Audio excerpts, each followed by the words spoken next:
James Harding, I'm the editor and co-founder of Tortoise, and this is Caitlin Moran.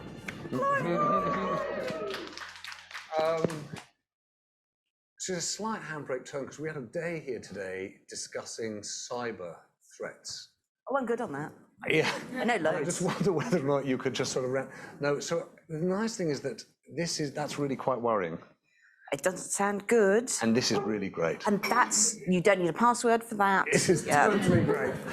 So we are going to, I hope, make life really easy for me and for Caitlin, which is that you are going to do a lot of the talking. You're going to say what you think about all of this. I think it's supposed to be a time where we all bring our points of view, our thoughts, our stories. So please don't feel as though you're just going to hear Caitlin. We want to hear from you as well in the course of this next hour. And that goes, by the way, for all of you too who are joining us online. Please do weigh in. If you wave your digital hand or if you signal in the chat, I'll make sure to bring everyone in. James, I love that you're presenting that as an opportunity to the audience rather than the fact that you've only written one question down on a piece of paper. No, actually, by the way, here's the plan. So we're just going to go into this. I hope it feels that it's probably worked out. What I've written here is that we want to talk about sneezes. Yeah. There's quite an issue about men and women on sneezes, I think, in the book. Yes, a heated topic. Vulvas, vaginas, and words. Yes. And also just the, inequality of words. We're going to get into that in that. So you just written sneezing and fannies on there. I wrote sneezing, fannies, and also what I love you means during sex. Yes. I really want to get into that. So we're going to start with the grotesque inequality around language. Yes. Because it's obviously a problem. Yeah. We've got the words. Yeah, no. Well, I mean, women have only very recently, in terms of history, been able to be educated and be able to have words and use words. And we've been policed where we use them when we haven't had the sort of places that we can, with the opportunities to spread. Basically, we just need to invent more words for female things. I just realised that every day there are things that happen to me or experiences that I have or thoughts that I have that there isn't a vocabulary for because they are female things. And the most visceral example that I can give of that is a phenomenon that I noted often afflicts women who have been blessed with children when they have a bath and they enjoy their bath and then they get out of the bath and they dry themselves and they dress. And then about 4 minutes later, there's a kind of thimph and some bath water comes out of your fanuna.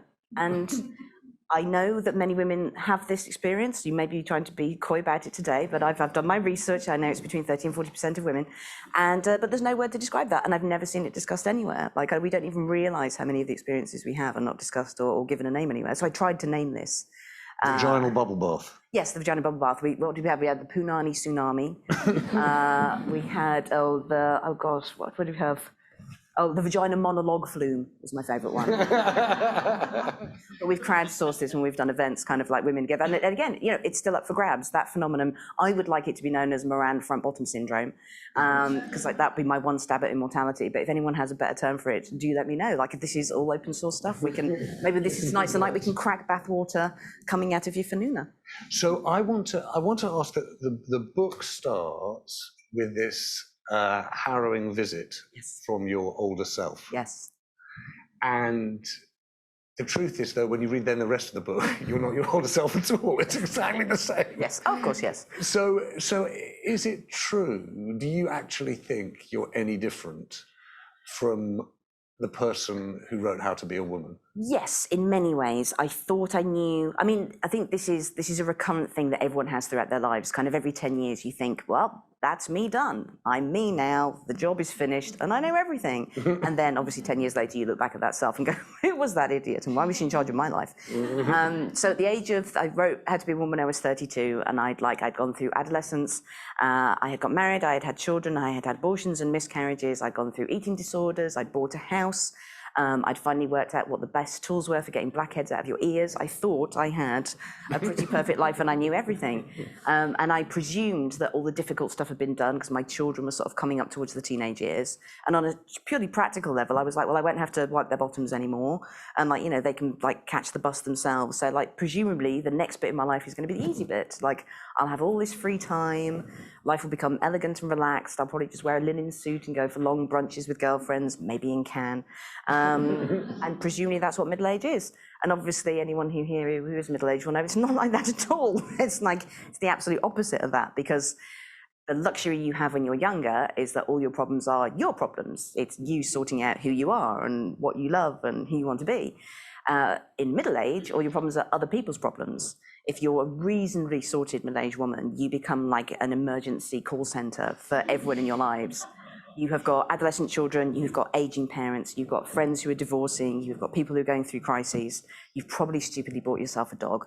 And so you're suddenly responsible for all these things, and you are just in the center of all of this, holding the threads of society together with your bare hands for no pay at all. Because the main thing about being middle-aged is the majority of stuff that you're doing, you're not being paid for. You have to fit it in around your actual job and stuff that you like. The amount of stuff that you do that you actually like is about this much. The amount of stuff that you're doing to get paid is this much. And the amount of unpaid shit that you're doing for people who are not grateful in any way at all is like this. That's the graph there. I've done a pie chart with my hands. And do you think, and Caitlin, because when you wrote How to Be a Woman, the thing about, I mean, I know it's very, very funny, but it was also an argument with a kind of, not even a lazy sexism, that kind of a sort of the right thing to say. It was with a sort of everyday, easy, this is the way things work sexism. Yeah. And it was an argument. And have you got more radicalized by it, or are you, how's that changed? Well, the reason I wanted to write How to Be a Woman, so I started writing it in 2010, and I had a very visceral sense that we just weren't using the word feminism anymore, that feminism was in its sort of like in its most fallow period. It was only being discussed in very dry academic textbooks and feminist forums. There was no kind of populist feminism at all. And looking back now as well, I think since the recent Britney Spears documentary came out, I've also sort of retrospectively realised that sort of those 10 years, sort of from like the late 90s into the noughties, was one of the most destructive eras for women. If you go back and read like the tabloid press now, the way that women are spoken about, the kind of language that's used, the Daily Mail sidebar of shame, like kind of, you know, a woman having a fat toe, you know, there'll be a circle around her toe poking out of a sandal, like kind of women were constantly being criticised for everything they did. And the language around them was incredibly toxic. Even in female-only publications, the tone in women's magazines was very much like, sort your minge out and buy a handbag. It was all very kind of, you know, these are the solutions to your life. So I had a very strong sense that I wanted to do two things. I wanted to speak to women in a friendly way. I wanted to put my arm around them and go, there is a bag of shit out there that no one is talking about. Let's talk about this together.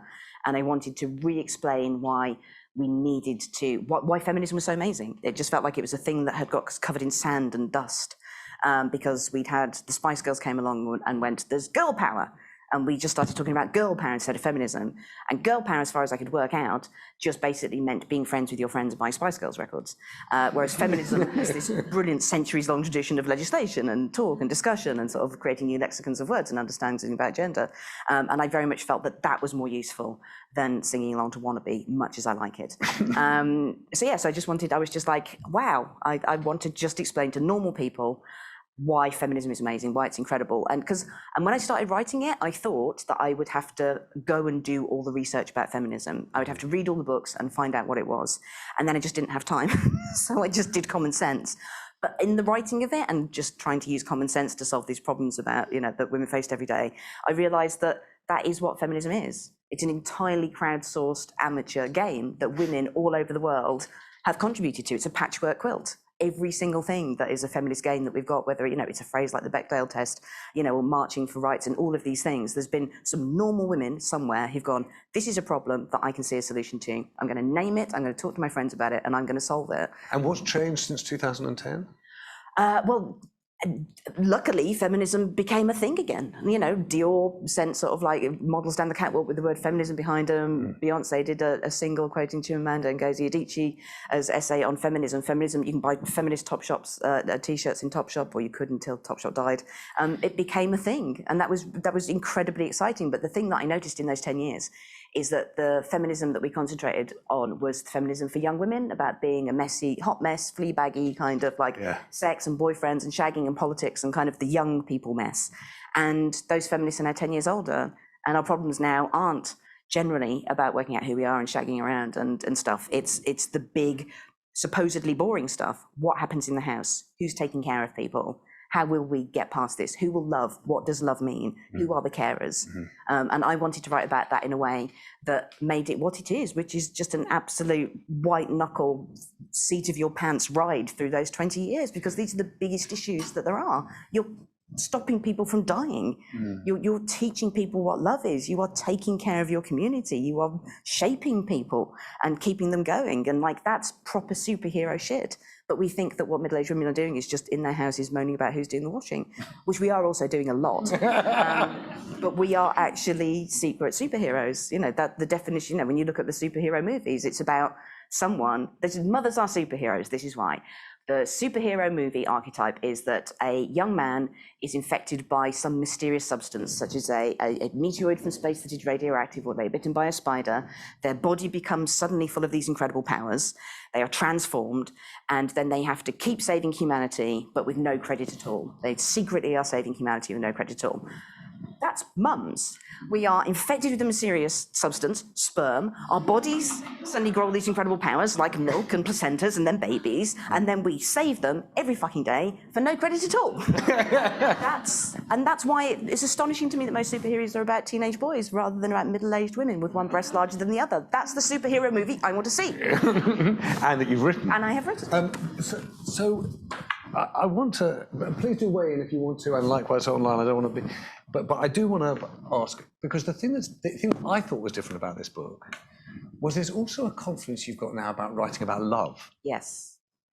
Yes, well that is, I mean, I think it's one of the hardest things. People say that sex is the hardest thing to write about, but I just make it funny. So like kind of I find sort of writing sort of pornography and sex scenes in the fiction that I've written very easy, but love is the hardest thing because it's really hard not to become trite.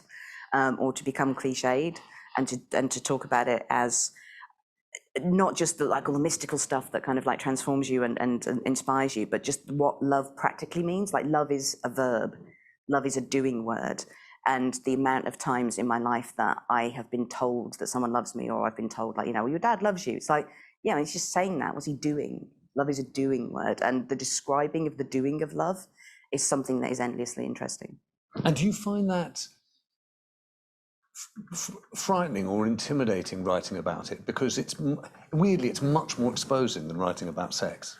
I found a freedom in realizing, and it took me a long time to realize this, given that I'd been writing since I was 13, that the most powerful you are as a writer is when you see something that no one's written about.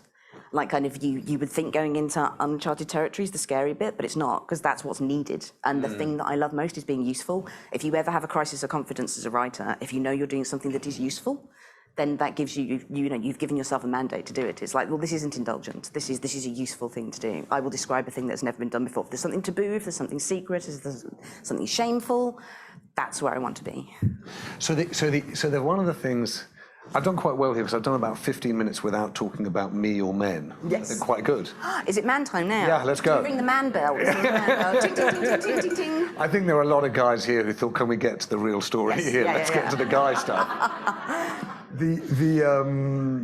Because one of the things that is really, I don't know whether you've been to a thinking with Pete Perfides.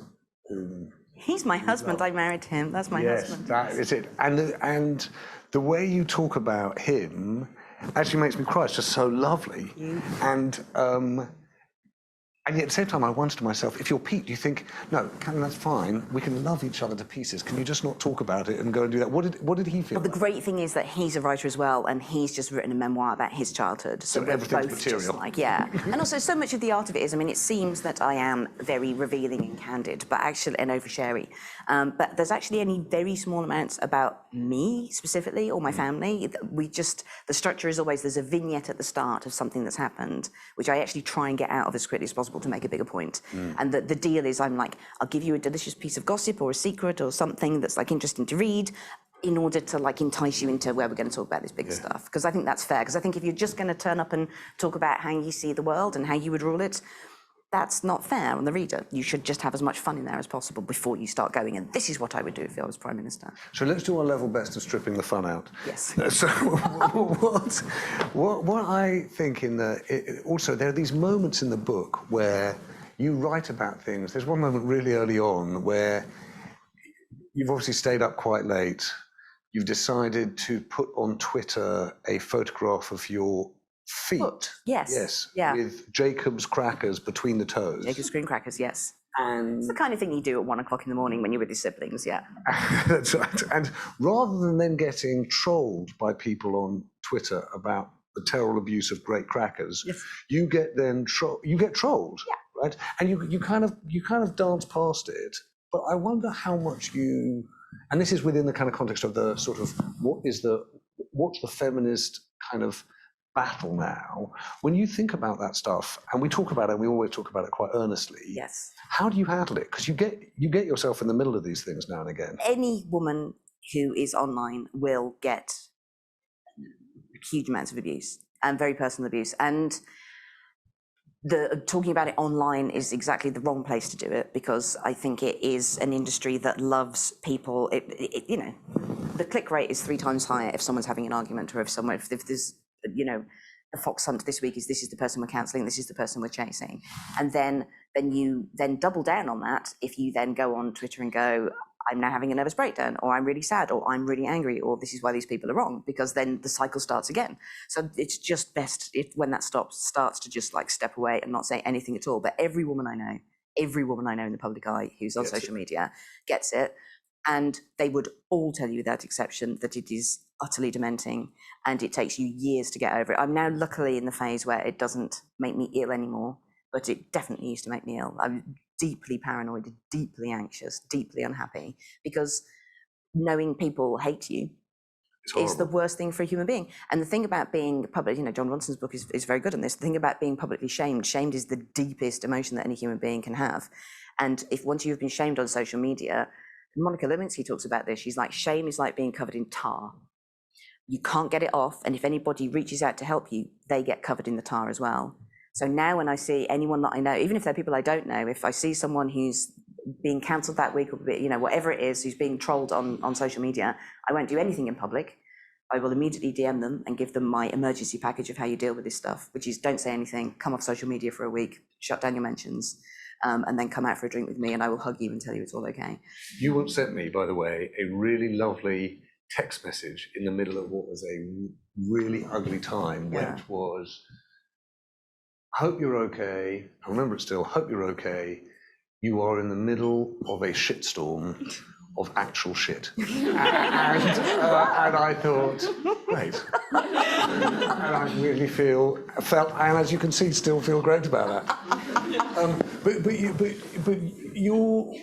The reason I want to ask about the trolling thing was that actually, before you did How to Be a Woman, and we were working together at the time, and I remember feeling sort of embarrassed. We started having this conversation about that kind of a sort of forgotten feminism, right? And it was not about a kind of intellectual feminism or radical feminism. It was about a feminism that was confronting the stuff that was effectively on the high street. I remember you'd written a column about strip clubs. Was it in Muswell Hill? It was somewhere like unlikely. It was like, and this is like Crouch End. It's like in the middle of our lives. And this trolling is the same thing, right? Is an assault on people in the middle of our lives. And I wonder where you find yourself now within that argument amongst feminists. We had Julie Bindel come in and sit the other day, and for her, it's all about violence against women. And how do you sort of try to make sense of that? Because, you know, there are lots of, there are different arguments within the argument. Yes, well, I think we tend to use, it's important to know what the different categories are. So trolling is just simply pure out abuse, and will usually bring a gang with it. That's very separate from call-out culture, which I'm a centrist in everything. So whenever we bring up any subject, I'll be like, I'm right in the center, I see both sides. So the good thing about call-out culture is it's younger people going, the world is changing, these are the new words, these are the new standards, this is how we should treat people, this is our understanding of what humanity is, this is how we need to change. And often it's younger people saying this to older people who are more established in their jobs. They're the ones with the paid columns, they're the ones with big jobs in media, and it's young people who don't have that money and resource and platform going, we will use social media to tell you that we're doing things differently. We are basically going to educate you very brutally and in public, but that's what we're going to do. I think a huge amount of that is useful. And it's accelerated so many conversations, like sort of like the way that campaigns and language has changed now is faster than it ever has been in my lifetime. There's a lot of useful stuff in that. As long as it's done politely, you know, kind of like, you know, and cordially, that's a really good exchange between the generations. Where it goes wrong is when it is disproportionate and it makes people scared. The thing I hear most from young people is that they are scared not only to say something that they believe online, but to even ask questions. Because if you asked a question, you would get people going, you shouldn't even be having to ask that question. Go and educate yourself. You should learn about these things. And if you have the main arena of public discourse that influences, the sort of media and society in the way that we use language now, where people are scared, there isn't a belief that there is not good-natured, good faith arguments. You're not allowed to ask questions. You're not allowed to be playful. Yeah. You're not allowed to be silly. I get very scared of any political movement or any cultural movement where you can't make jokes and be silly. Like often that's where you find the quickest and most useful truths. Yeah. And if you're always policing yourself and you can't make a joke, then we stall and people can't speak and people are scared to speak. So the problem with call-out culture is that it's disproportionate punishment for ignorance or being older or not being au fait with the way that younger people are thinking. But I do see both sides. I do think a lot of call-out culture is useful. It's simply the right to reply to people who are, more established and need to catch up. But it's way in disproportion to what's happened, to what usually happens. Because if you're one person calling someone out, you don't know that 2 million other people are calling that person out, and that within that 2 million people, 500,000 of them are bots that are saying, "I'm going to come and kill your children. I know where you live." Someone described to me the other day cancel culture. I think it was Ash Sarkar actually said cancel culture is the best and quickest way to fill the 10 to 9 slot on the Today programme. Yes. Oh, no, absolutely. No, absolutely. This is an argument that we want to have when we don't quite know what other argument we want to have. Although I do love the fact that Today programmes still talk about the internet like it's just kind of new thing, that it's like the magic faraway trees in internet land this week, but we hope it moves on. Just kind of like, there have been tweets and likes aplenty this week on the internet. Come on, it's been there for a while. I want to bring my colleague Liz Mosley, if she's there, just because there's a point that Liz... Where is Liz? Hang on. That's Just unbelievable. you're on chat, James. Don't worry about it. Can I just ask you a question? So you're actually on the internet and you're here in person? I'm literally on the internet, James. I know. You are nabbing Nick Robinson. She's on the internet and in a room at the same time. Is it possible? It's unbelievable. But that's what we're talking about here, Karen. This is the kind of thing we're doing here. We're pushing back the boundaries of journalism. Yeah. Also, Liz, When we talk about women multitasking, James, we're literally looking at it. well, it does look like you're DJing from here. It looks like you've stood up at the back and you're taking requests. Okay, so hang on a second. So you don't even need... I don't need to read out what you said because you're here. What did I say? I've said so many things. You said the thing that made you cry about Karen's book was this thing about the trauma of getting older and being kinder, a kind of feminism. Yeah, Kat, I cried 3 times. I've read it all today, the whole book. And most of today I was in the Tortoise Cybersecurity Summit. So it was awkward when I was crying and laughing at the same time. And the part towards the end, you talk about the thing about when you get old. I'm old too. And I do feel, people who know me may know that this is wishful thinking, but I am nicer now. I am definitely nicer now. I'm sadder, I'm kinder, and because when you meet people that they have had more life, which means that they've had more trauma. Yes. And everyone's upset. Yeah. And it's horrible. Yeah. And I think about me when I was in my 20s. And I was a massive pain in the arse because I was so hard. I was so sure about everything, and sort of swinging around Soho, drinking heavily, and mouthing off. Yeah, it was brilliant. I loved it. But I definitely am nicer now, and I think that, read the book because it's very moving, and it's moving about how we live in our minds as women, the age that we are. We look crapper now, I'm a bit fatter, but I feel like I would like me more if I met me now than then. Well, that's the main thing. It is that thing of realising that you are just more careless. You're stupider. You've hopefully and statistically probably not encountered that much pain in your teens and 20s and 30s. By the time you get to 40, you've seen people die, you've seen people's minds dissolve, you've had the long conversations where people tell you their backstories, and you start realizing that the safest thing to do when you're talking to anybody, if it's just someone pushing in front of you in a queue or someone that you're going to spend a day with at a wedding, that they are probably dealing with something horrible that they're not going to tell you about. I think most people are walking around feeling sore and unhappy and carrying something that you do not know about. So that's the biggest sort of difference that, I very much believed in, the joke was the most important thing in my teens and 20s. And that was a very 90s culture thing as well. So long as you're making a funny joke, then that's sort of the only thing you need to worry about. Now there are so many jokes that not only that I wouldn't make, but that I don't even think of because they are careless of people's hearts. There's a broadness or a an over-muscularity to the language which could hurt someone, and I'm much more careful in the words that I pick and the jokes that I make, because I think most people, particularly after the last 2 years, I mean, I wrote most of this book before the pandemic, but like, you know, my understanding now as a 46-year-old woman is that most people are having a terrible time. And I don't know whether I'm particularly unfortunate in my social circle, but I just, whenever, you know, especially now I've written a book about secret sadnesses and dealing with stuff, like kind of whenever I go out and I sit down with people, they will start telling me about what's going on in their lives. And it's like, you know, I write about my daughter's eating disorder in there, and the statistics came out today that 58% of 17 to 19-year-old girls are now suffering from eating disorders. Like, that's huge. Nearly 60% of all 16 to 19-year-olds, you know, kind of thing. That's something that's just come up out of nowhere in the last 20 years. So there is so much pain around at the moment, and you know, in an eating disorder, it physically manifests. But like, you've got to think about the girls who feel as upset and sad as the girls with visible eating disorders, who aren't visibly showing it yet. They haven't developed an eating disorder. They're just that unhappy and depressed. So yeah, I just always presume that everybody's had a really, really bad day. And I think that's the safest way to go about life. I'm going to, one in the back, and I'm going to come to you in a moment. Phoebe, yeah.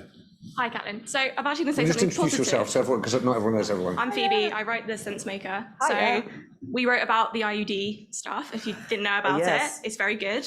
Lots of people tweeted about it. Lucy Cohen, you did, Duncan Manchetti, like everyone's talking about it. It was kind of great because it was the first time I've ever seen a lot of women say, this is quite bad. Yes. And then people have turned around and said, yeah, it is. Okay, let's do something about it within like a week. Yes. How do we get that again? Well, what, with that issue or another one? Well, I think especially talking about the online stuff, right? Like I see the negatives, I see the problems with Twitter, but all I saw was like a lot of women turning around and saying, like, I shared my experience. Yes. Thank you so much, because it's really helped me out. But how do we like rally people in such like a good way? Is it that just that issue specifically was just an easy fix, or? Yeah, God, there's a story I wish I could tell about the IUD thing, because so I wrote a column about, I had a very painful IUD insertion. I've had IUDs for the last 30 years, and I went in to get my old one taken out and a new one put in, and the nurse there went, the doctor went, we've got a trainee here, and it will be the first time she's ever fitted an IUD, can she practice on you? And I just thought, well, obviously I don't like the idea of that, but I'm an elder of the tribe, I'm silverback, rather me than some young Jejune girl with a, you know, perfect cervix. Mine's been around the block a bit, that's fine, let's use that as the testing ground. And 45 minutes later, some of the choice sentences were, I can't find it, have I got to put it round a corner, she's fainting, flip the table, and then at the very end of it, I fainted 3 times during it, and at the very end they gave me a Lucasade to make it better. It was like, no, I did not need Lucasade, I need a trained professional, a Valium, a local anaesthetic, and for this to never happen to me again. So I wrote about it, and then Naga Manchetti picked up on it on her radio show, and then, I can't tell you all of this story, but then I got a phone call from Matt Hancock.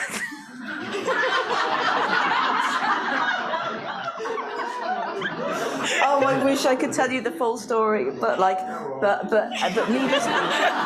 needless to say, when 3 days later his affair was uncovered, I was not surprised, given the tone of the conversation we'd had about women's vaginas. He's very cheerful about them. Let's put it that way.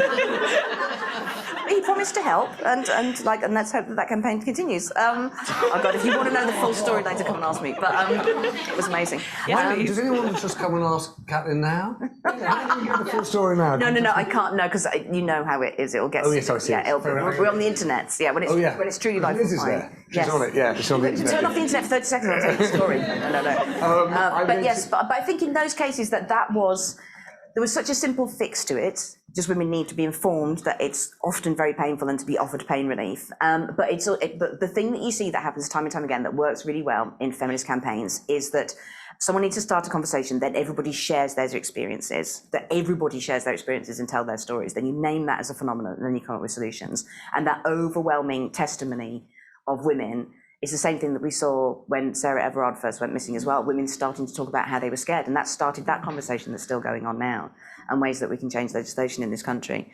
Which my views on that are, I don't know if anybody's read Laura Bates's book, Men Who Hate Women, but in that, which is an incredible book, it must have been astonishingly painful to research, because she goes to the worst places in the internet that are populated by far more men than you would think. These are like forums that have 400 or 500,000 men on them saying the most awful things and making terrible plans. And she suggests that what we should do is we should start talking about misogynistic crime in the same way that we do about terrorism. And that's how it should be written about, and that's how it should be discussed, and that's how it should be prosecuted.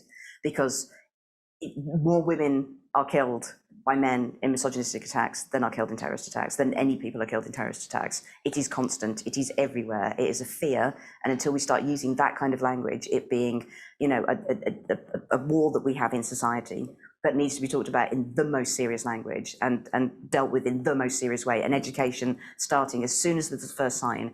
And again, you know, when we look at terrorism, almost always when there is an actual terrorist attack, that man has been known as a domestic abuser. You know, he has raped before, he has been violent. Like, women are always the canary in the mines. Like, kind of like when women are hurt, that man will usually escalate his behavior. So as soon as a man is, you know, and we know who the creepy guys are, right? Like, kind of, you know, I could literally name you the people that I think will be in the headlines in 5 years' time. We all know people who you're like, yeah, if I turn on the news tomorrow and I hear that they've gone tonto with a gun, I would not be surprised. So we know who they are, and we need to have a way of being able to talk about that and inform people. Can I ask you, Alex and George, would you bring Sarah Wootton in, because she actually wanted to make a comment on the Sarah Everard case and just trying to understand it.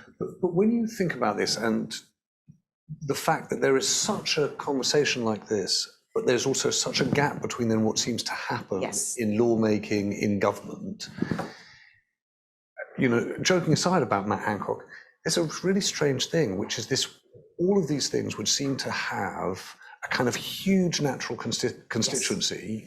Mandy Reid wrote a piece for us of the Women's Equality Party making exactly this case after Sarah Everard's murder, making exactly, and politically nothing happens. So why? Well, I'm going to reveal myself to be quite left-wing and working class now, but that probably won't be a surprise to anyone. But one of the things that I observe about, generally, about public school boys, conservative politicians, is that they don't actually want to rule. They don't actually want to do stuff. Like, they outsource it. They outsource their children to nannies. They outsource their garden to gardeners. Like, kind of, they outsource their physical health to personal trainers who come around and tell them to run around the block. Like, you don't actually do anything. Like, kind of, it's all outsourced. That's the culture that I observe coming from where I come from and moving in these kind of circles, that you don't actually want to do things. Like, kind of, it's, you know, everything is outsourced, including being in government. Like, kind of, you don't actually want to do anything. And that sounds like chippy Wolverhampton council estate stuff, but it's also very notable. Like, kind of like, just stuff doesn't happen. And I find it absolutely baffling. Like, in the same way that to have that power and to not use it. The not doing of things. In the same way that when I look at Jeff Bezos, like, you know, he wakes up every day and he could change the world. He's literally magic. When you're that wealthy, every day, anything you see on the news, you could fix by the end of the day. He could literally buy the Amazon. It would be great branding because he owns Amazon. Like, he could probably do it as a tax write-off. Like, you know, he could literally buy the whole thing. Like, great branding for the forest. Yeah, literally everyone's a winner in this situation. Like, there's nothing that you couldn't solve. And like, kind of, and to not do that, for every day not doing that, every day not making that phone call, every day not making incredible things happen, I find astonishing. And then this gets a bit tinfoil hat kind of conspiracy theory, but I read about a parasite that they have recently identified. It was in the New Scientist, so it must be true, that they have found that the majority of entrepreneurs and businessmen they have found have been infected by this parasite at some point. It's a gut parasite, and it just changes something in the chemistry of the brain, and it makes you more adventurous, more risk-taking, like, kind of, you know, you will be making risks in your business. This is why these people are entrepreneurs and start up successful businesses. But it's because they've slightly changed their brain chemistry to not feel risk and to not be worried about hurting people. And that makes you a great businessman. And you start wondering, like, will it be in the future that when we look at these super wealthy people, these people in massive monopolies and running huge businesses, are they just slightly physically different to us? Because it's a really weird thing to want to collect money and sit on it like a dragon. Yeah. Like, that's a weird thing. Like, you're not doing anything with it. You're just sitting on a ball. The not doing a thing is such a, write that book. People who don't do things. Yeah. Amazing thing. But Caitlin, I do want to see if we can get Sarah. Is it, George, did you manage to get Sarah just because she also wanted to raise, Sarah, are you there? Hi, can you hear me? Yes, can hear you fine. Yes. Sorry, you've written a message in the chat about Sarah Everard.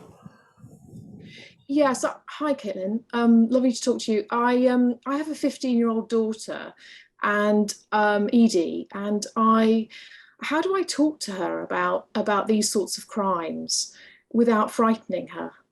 because I'm frightened for her at the moment. Yeah. And I want to know your reaction to that crime. Well, it's really, well, I mean, I'm having to do exactly the same thing now, as is every mother that I know. It's difficult. You don't need to make her frightened because she's already frightened. She'll have seen it. Like, we sort of presume that we have to talk to our children about, you know, sexual crimes and violence or whatever. They know about it. They're scared about it.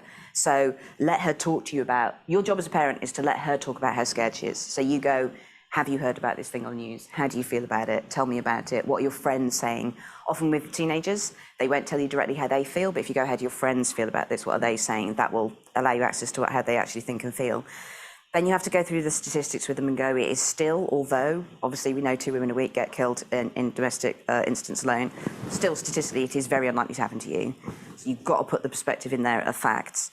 And then do something practical. Like I signed up my girls the week that Sarah Everard disappeared to go and get Krav Maga self-defense classes, which they're only just starting now because of the lockdown, and they had a huge queue because so many other people were doing it. So, you know, give your girls the tools to feel a bit more physically confident on the street. Don't scare them because they already are scared. You're there to help them deal with their fear and talk about it, and then do the only practical things that you can.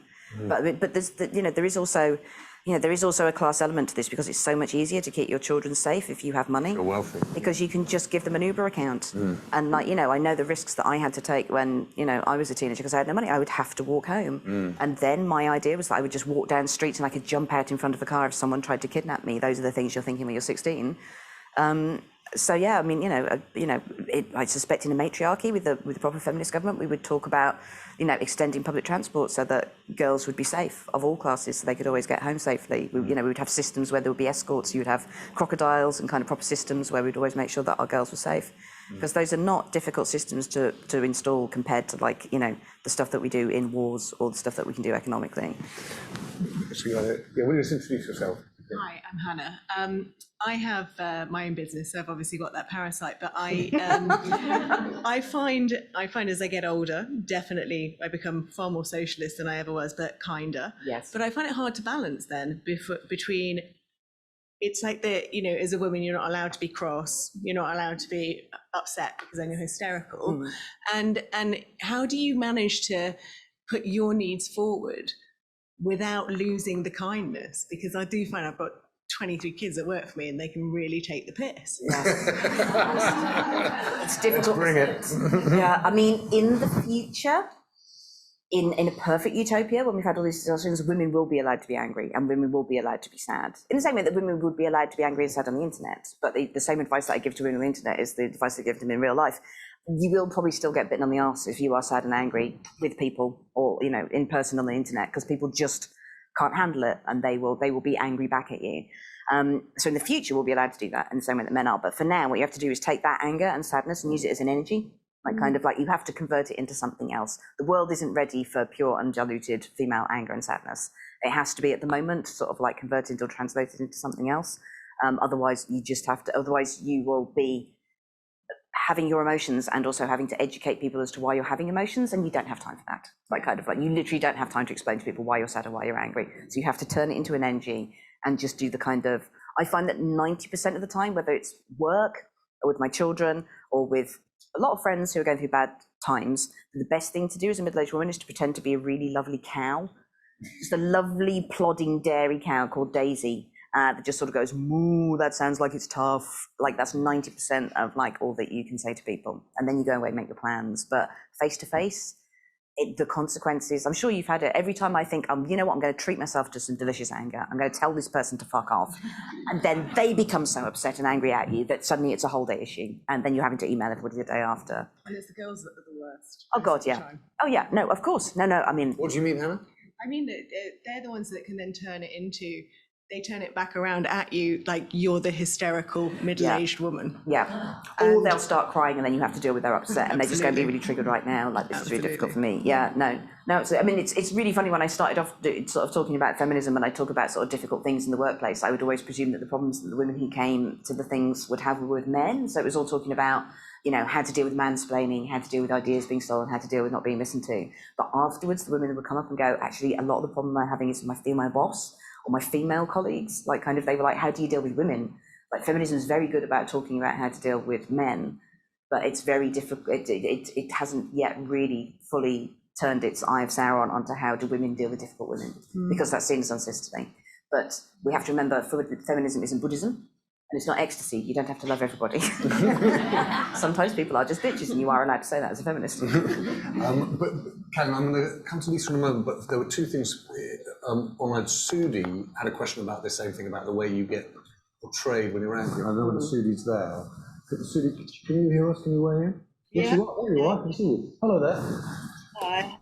Yeah, I'm irresistible at the moment. But Lovely. yeah, no, it's really lovely. And I haven't lost my temper with anyone for quite a few days. And my dad was just like, oh, careful, don't even say that, because if we start talking about it, you will lose it. But I find it very difficult because I'm quite outspoken, and a lot of things, I find a lot of things piss me off. But if I get angry about things, whether it's something with a stranger, who's cut me up on my bike, or it's with, the ridiculous girlfriend of my son, she says quietly. Wow, you're really dishing the dirt to Let's go. The tea is being spilled. Let's go. Very, very deep problem. But I find that if I show anger, I'm portrayed as crazy. And it's not. It's just I want to make my point. No, and I just don't know why this happens over and over again. It happens in work situations, it happens in personal situations. I mean, I know I can be quite scary, but if men get angry, it's seen as being assertive. And I just think this has got to change. I have to make it clear, I absolutely believe in female anger, because of course women get angry. Like there's a brilliant Egyptian feminist called Mona El-Torni, who I follow on Twitter, who's just written a really brilliant essay about how incredible it would be if we did manage to raise a generation of girls that could express their anger. They would be these amazing volcanoes that would explode, and people would fear them, and we would start making progress. That's obviously what we need to happen in the future, but I'm a very practical feminist, like you've got to do two things. You've got to be working towards making the future perfect, but dealing with what you have now. And I just observe that when women get angry, almost anywhere, it ends up being more of a ball ache for you. And I'm very practical. I don't have the time to be angry at someone and then either have them call me insane or burst into tears. So I'm just like, okay, I will now take all of my anger and crash it down into my stomach, and I will get a stomach ulcer, but it will at least make this day end sooner. But I'm very, very, that's the problem with being a feminist is you're having to do two things at once. You're having to try and create a better and perfect future whilst dealing with the bullshit that there is now. And that's the balancing act every day. Can we just run a very quick experiment on the way men and women see men and women's anger, just out of interest?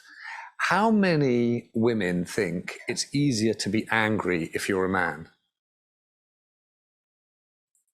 And how many men think it's easier to be angry if you're a man? Or let's put it this way, how many men think it's not easier to be angry if you're a man? But there's the same, there are not a different set of there are issues about being angry if you're a man. You may not be seen as crazy, but you may be seen as, stupid or weak or difficult. Mm-hmm. How many men think that? Mark and me. Okay, good. And this gentleman here. I think there's an interesting thing here. I think there's an interesting question here, which is men, I think, are afraid to say, actually, by the way, it's not easy being angry if you're a man either. Yeah. That part of this is the dial has moved on what's acceptable anger in any conversation, and certainly in any workplace conversation. We'll do that another time. Lisa. Hello, I would just like to say that I found menopause immensely helpful. I have spent most of my young life, all of my life, being under 5 foot tall. Yes. And very smiley. I have the complete opposite to resting bitch face. I have people telling me how happy I am. Chanting imp face. All the time.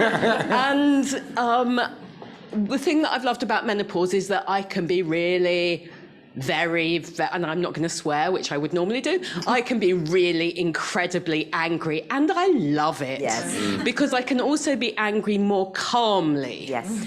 And in a way that I tell people that I am angry, I tell them, I just say, it's just much easier to express my feelings in a way and put them over in a way that is quite effective and I'm really enjoying the fact that people find me a bit scary now, because it's great after, you know, having been called cute. Yes. But I have to say, you do still look quite cute. I'm also respecting your anger.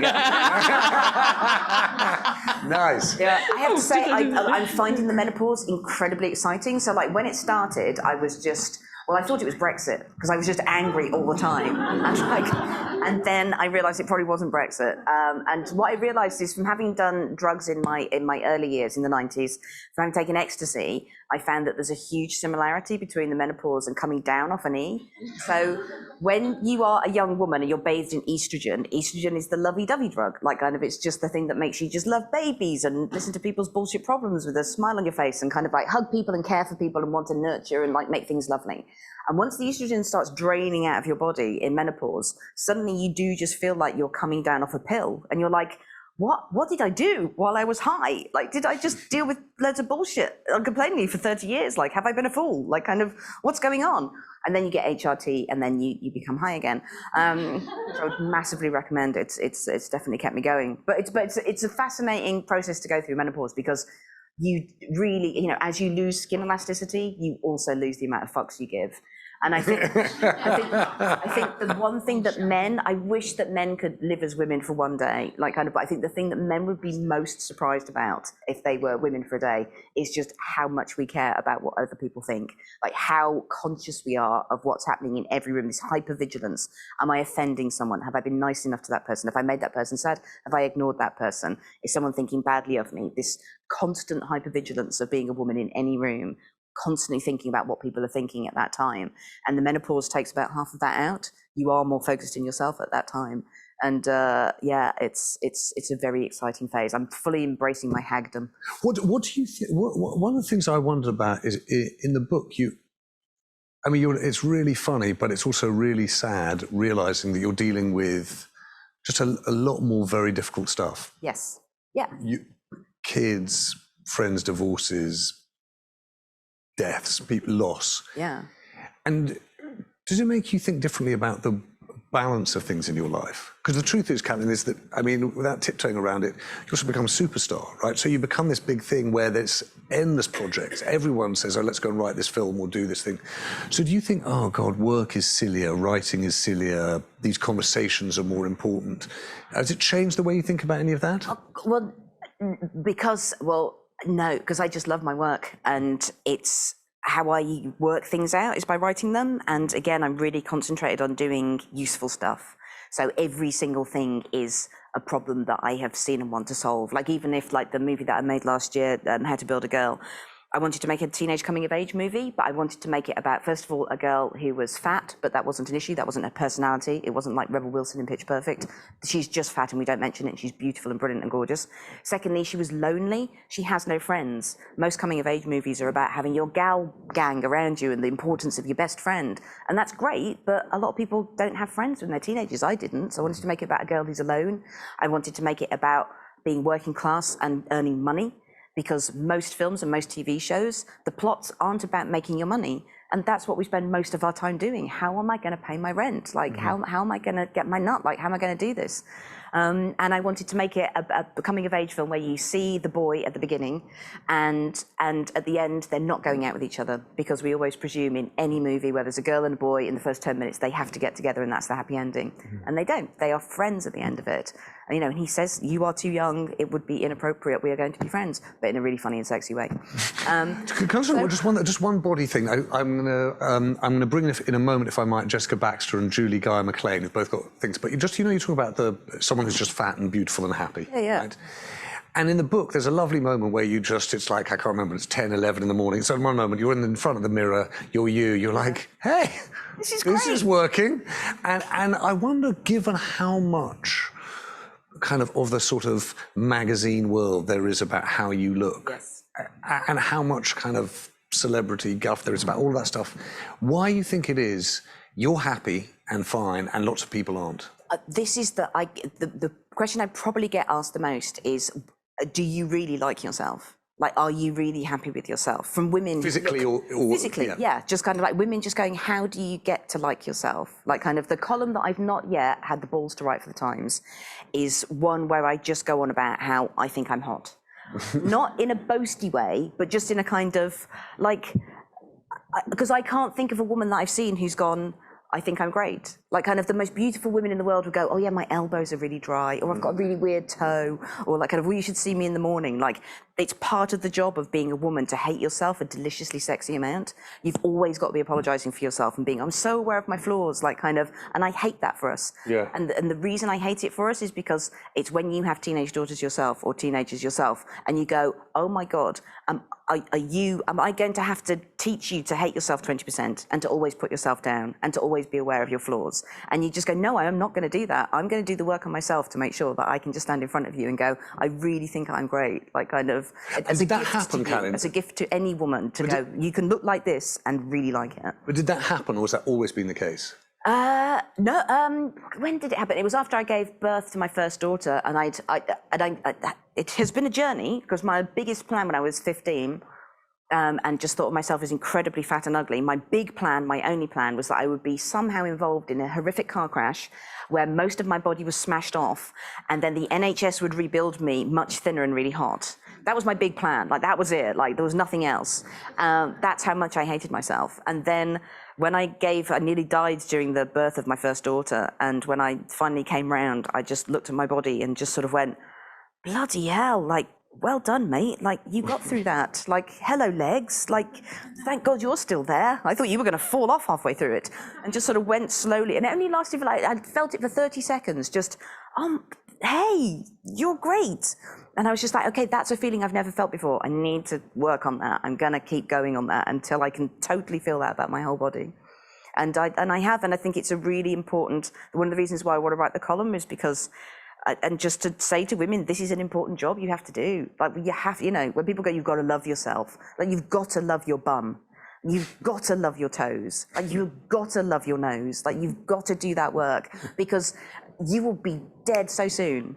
Like, I'm 46 now, I can see death coming down the tunnel. And the idea that I would be on my deathbed and just to think that I'd always been at war with my fucking legs is just insane to me. Like, Ken, I'm gonna bring in Julie, if I might, because she wants to talk about the Women's Union, and I want to get back to this point that you made, Hannah, about generational differences that Jessica Baxter made. So, Julie, are you there? I'm hoping. This is Julie Guy McLean. I like whoever it is in the middle with the red There curtains. you are. They look like it's the Muppet Show, and it's going to open in a minute. And we're going to see Kermit. I like Hang on, that. she's there. She's all there. Julie Guy McLean, hello to you. Hello. Firstly, I absolutely loved your book. It was the first time I recommended it to my stepdad, and I've been able to have a conversation with him about feminism, which I've never been able to have before. So thank you so much. He loved it too. I just wanted you to talk a bit more about the Women's Union. I think it's the best idea I've ever heard, and how do we make it happen? Oh, thank you. Oh my God, I love everything about being a writer, but one of the things that I've been most jealous about with another writer's career is Douglas Adams in Hitchhiker's Guide to the Galaxy, because in that, he just describes things that would be cool, and then because lots of nerds read Hitchhiker's Guide to the Galaxy, they then went on and made them. So like, he basically, the Hitchhiker's Guide to the Galaxy is the iPhone. He goes, it's an electronic device, it's in your pocket, it tells you everything you want to know. Translation devices, the Babelfish, he just puts it all there. That's what sci-fi is. And so much of writing is making a wish, I think. My favorite writing is anyway. So I was like, I want in on that. I'm gonna just write things that I want to happen. I don't have time to make them happen, but like, hopefully just one clever or organized or rich woman, basically I want J.K. Rowling to read this chapter and go, I will now fund and make this happen. So with the Women's Union, one of the problems that I observe now from having sort of been on the feminist barricades for the last 10 years is that so much of feminism is lone individual women going online and doing their activism for free. And obviously that's deleterious in several ways. One, it favors white middle-class women because they have the time to do that. So you immediately become much more intersectional. And secondly, it means you're more vulnerable, because it's just you there. So if you've made a mistake, people can take you down, and then suddenly the cause crashes again, because we've seen time and time again, a feminist hero comes along, makes one mistake, and then they're done, and then that campaign is fucked, and then we have to try and find another one. So we need collective action. And so a women's union would mean that the members would pay dues, and the people who work for the women's union would then be paid to do their activism. They'd be part of a collective. You would be non-partisan, affiliated to no party, but in the same way that we used to talk about the Mumsnet vote, you Mumsnet, that's a huge voting block there. The Women's Union is a huge voting block, and the Women's Union would scrutinise every manifesto and every piece of legislation and be able to say to its members, this party is better for women than this party, or none of these parties are doing anything, or here is some research that we have done and legislation that we suggest, and make offers, and just finally properly represent women, have paid voices, experts, research, ideas being pumped through into Parliament and suggesting this is the things that women need. Because if we're waiting on an ad hoc basis for basically whatever Stella Creasy or Jess Phillips can do for women, or Harriet Harman, like kind of like 3 women, like we need a proper collective bloc. But Caitlin, I mean, it's lovely to write it as something that you wish for, but that's a doable thing, isn't it? I've even worked out the branding and everything. Okay, come on. How you would afford the dues, because I'm very conscious of like kind of, people being able to afford this, is you work out how much you spend on takeaway tea or coffee every week. That's what you give as your union dues, and you are sent by the Women's Union a beautiful Women's Union flask and fair trade tea and coffee, and the deal is that you make your tea and coffee at home, you take it with you, and the money that you would have spent on your takeaways, that's what you give to the Women's Union, so it's pegged to whatever sort of income level you have. And is there, I mean, sort of JK rolling aside, I've got the... I'm all in. He's like all over this. I'm all in, but that is the way, but to the point that we said earlier about, how do you take IUDs or how do you take public transport for safety at night? Yes. That's the way you make that happen. That's the way that goes from an argument to a thing. If I could do one thing, if I had, I mean, sadly I am just a flippity-gibbet dilettante writer, so I don't have time to do this, but I think the one thing that would, whenever we say, how can we make this campaign work or this campaign work, like kind of how do we prioritise them, how do we bring about the change that we want to see in the way we did with IUDs, a Women's Union solves all those problems because they can be doing 20 campaigns and they're being paid for it, and they are there 24 hours a day professionally representing women and thinking about this stuff all the time. Because at the moment, the brilliant thing about feminism up to this point is it's been a completely amateur, crowdsourced thing that women across the world have just done because they want to affect these changes and they have these ideas. But that's the bad thing about it now. We need to go to the next step and actually properly have an organisation that represents and looks after us. Because at the moment, if we're relying on a system that we have now, which is just down to a couple of women to go on Twitter and spend 5 months of their life being abused and hoping that someone will listen and they get enough likes in order for this to happen. It's a shamingly amateurish way for women to be represented in the 21st century, and it holds us all back. We need to have that proper organisation helping us. So, well, I can see Julie smiling at that, and there are quite a lot of people, not least Katie Vanek-Smith, my co-founder, saying, oh yeah, James, I might leave you to do this. Come on. I will help for like at least 6 weeks before I go off to do something else. Okay, great. I will be as helpful as possible. Totally excited for that period of time. All right, I just want to get one last voice in, which is Jessica Baxter, who made a point that was to yours, Hannah, and I suppose it speaks a little bit to one of the subjects that often comes up in our newsroom, which is generational. Jessica, are you there? Yes. Yeah, hi, can you hear me? Yeah, I can hear you very well. Far away. We've got the same hair. Oh my God, you're literally me. Like 20, 30 years ago, I'm trying to guess. You look like you're 12. Switch the numbers around, 21. That's 12. So, yeah, so a little bit context. I'm in a feminist group at university, and we do like discussions, campaigns, events, and I think sometimes it's beneficial to be a younger feminist, because even when I was in school, I started hearing feminist narratives. The internet is a bit of a minefield, but it can be really informative. But there's also an advantage to having some life experience, like you were talking about, assuming that everyone was having a bad day and kind of being knowledgeable. I think it was Liz that said more life equals more trauma, and I'm 21 and I agree with that already. So I just wanted to know, for our members or any kind of young feminists, what would you tell us? What's your piece of advice? What's kind of the best thing that your life experience has given you about feminism? Oh, that's a fucking great question. Thank you. Oh, no, and it's fucking great hair and you're fucking great. One of the things that breaks my heart the most about feminism at the moment is there is a massive generational divide, and so much of that has been fueled, I think, and very often encouraged by social media. And so we see, when we were talking about call-out culture earlier, there is definitely a divide between modern feminists now and older feminists on a variety of issues. And that breaks my heart, because while we are arguing about stuff, the patriarchy is just sitting there stroking its penis going, carry on, this is great, it's business as usual for me, I can just carry on. And we have to find a way, and I think that the key is going to be, we've got to get off social media. That's the medium is the problem. in these respects. Nothing has ever been, no one ever went, I'm so glad that went onto Twitter, that made it better. Like kind of like, it was all a bit of a shit pit, but then people started discussing it on Twitter and then everything calmed down. We're never going to say that sentence.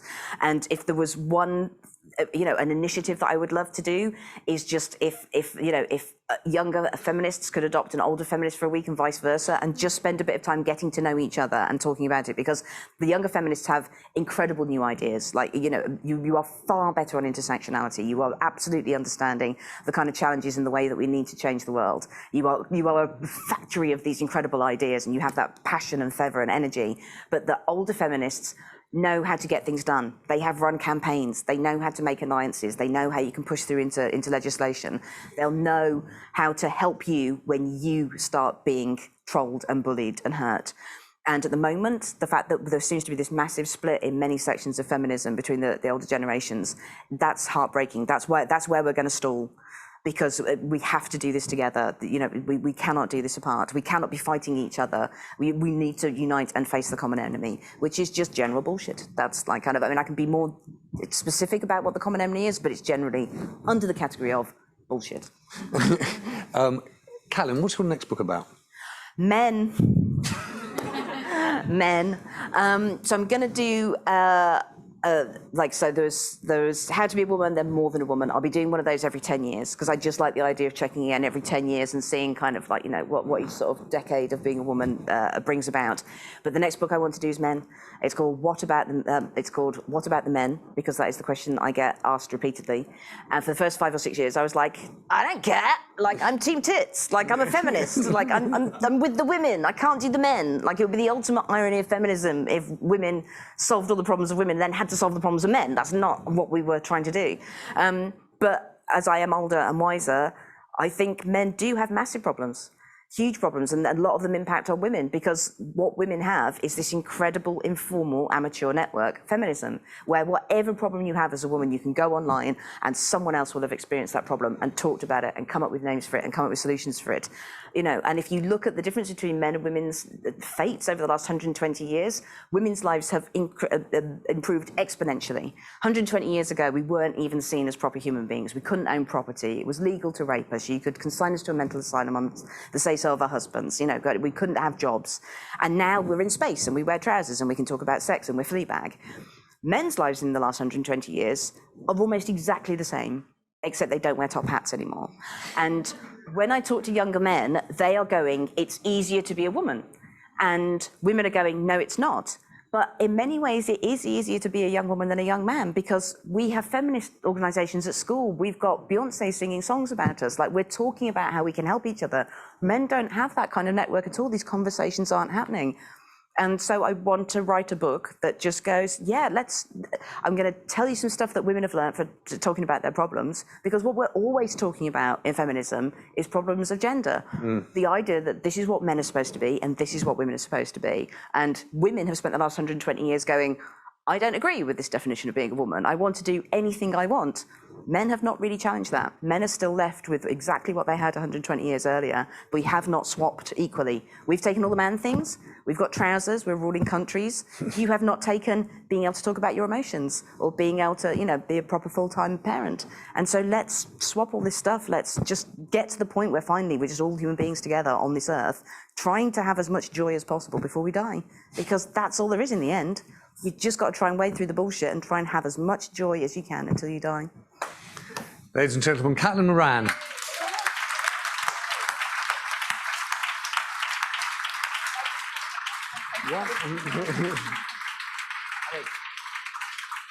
One other way of course, getting some joy is actually reading the book if you haven't. Caitlin, very kindly, have you agreed, by the way, to sign a book? Yes, come on. Okay, go on. Yeah. So Caitlin will sign some books outside. If you're joining online and you'd like to get a book signed, just message me here in the chat and I'll make sure we get a book signed for you as well. But thank you. It's lovely to have everyone in the newsroom today. Thank you so much. It's great to see you. Thanks so much.